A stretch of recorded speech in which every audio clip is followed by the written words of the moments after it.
I've been drinking quite heavily for most of today, so I stopped making sense. You all understand why I'm four-time and my wife is 38? She was always adamant that we wouldn't have children. I wanted them, but loved her more.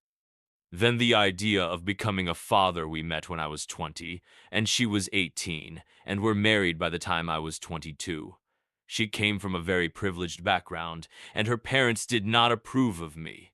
They are of the opinion that she married below her social station a few months ago. She visited her parents, and her father bought her a new car.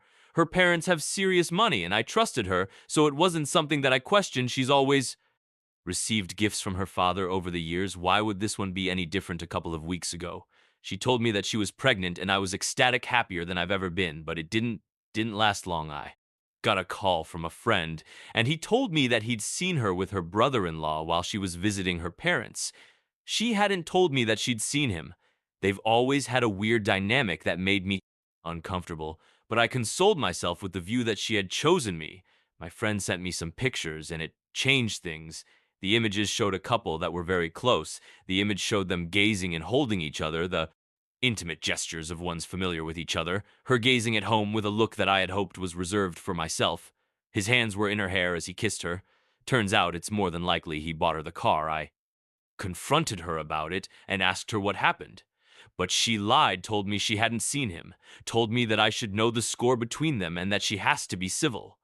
I showed her the pictures and told her to leave. Then I did the maths in my head and realized the dates line up. There is a very real chance he might be the baby's father.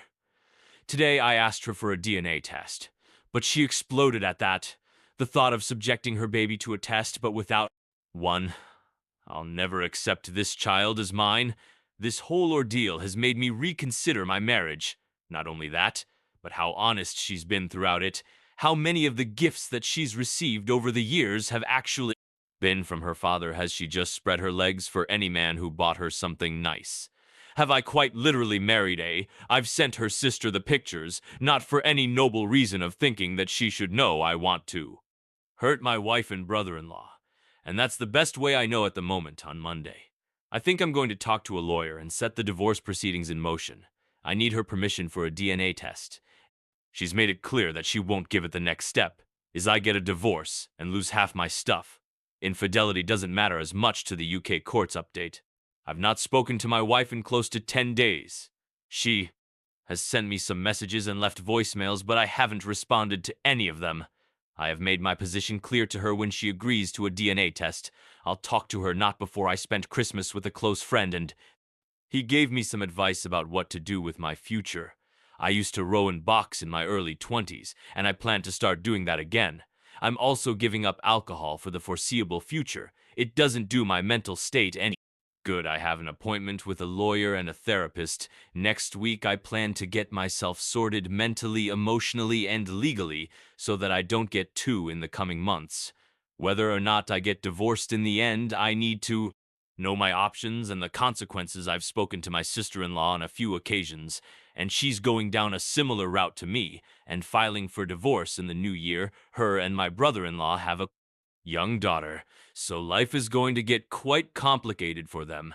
If the baby turns out to be his, then they can have one really up family. I'm jumping from wanting the baby to not. If it's mine, then I get to be a dad. But my life gets seriously complicated. If it's someone else's, then I can be done with all of them and have a fresh start. But the thought that she'd have another man's child is profoundly depressing. If it's not my child, then I think I'll move somewhere else. Else, maybe apply for a work visa in America, transfer to one of the European branches of the company, or spend a few years living as a nomad traveling around the world. Haven't thought that far ahead yet, but I doubt I'll stay in the UK. If it is mine, then things will be much more complicated. I haven't told her about my plans for the future because, from my current standpoint, she is not in them. That might change, but at its current standpoint, that's unlikely as updates go. This one is probably disappointing, but it is what it is. If she agrees to a DNA test, then I'll provide another update. But at this point, that seems quite unlikely. Update. Number 2. I got a temporary transfer to one of the northern branches of my company. They say a change is as good as a rest, and in this instance, it was working somewhere different was definitely what I needed. And it Was nice to be somewhere where I wasn't reminded about my current situation when I returned home. It really clicked how unhappy I have been in London. It's not a city that I enjoy living and working in, and I've made the decision to move. I did also have a short casual relationship with someone else, but it didn't really go anywhere.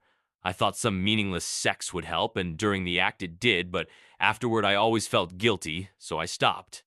My wife had the baby last Monday. She also agreed to ADNA test. I saw her on Wednesday, which was an experience. I haven't really spoken to her in the last 6 months, so the meeting was very awkward. Her parents have never really liked me, and the last few months have done nothing to improve their opinion of me. She kept on asking me if I could feel it while I held the baby. I'm not quite sure what it is, but I did feel something. I told her about my plans to move, and she was very much on board with that, insisting that it could be a fresh start for us. She maintained that she never had an affair. I don't know if I believe that, but I have no evidence. I'm not certain that I want her to come with me. I did get the results from the test a few days ago, and it is my baby. She's made her position clear. She wants us to be one family, one household. The thing is, I really don't know if that's what I want anymore. Truth be told, I have no clue what I want anymore. The main thing that I feel at the moment is confused and uncertain. Stay with her or leave her. I am in a lot of respects tied to her now through our son. It's something that I'm putting a lot of thought into before I decide. My therapist says that trust is everything in any relationship, and if you don't trust someone, then you can't have a real relationship with them. He also asked if I could trust her again, or see myself being in a position where I could trust her again in the future. Both questions. I don't know how to answer at the moment. This was the last update from the user. He mentioned that he would not provide any further updates on this story as he doesn't see any point in updating anymore. Just a quick reminder to hit the subscribe button. I really appreciate it. It helps a lot. Now moving on to our second story. She kept going for another 8 months. I had my first girlfriend when I was 21. She was the first person I slept with too.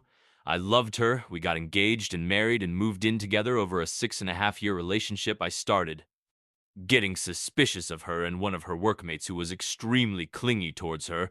There were many red flags which I ignored as this woman was the love of my life and my wife. So why would she do anything so bad? But the suspicions kept building as more and more red flags appeared.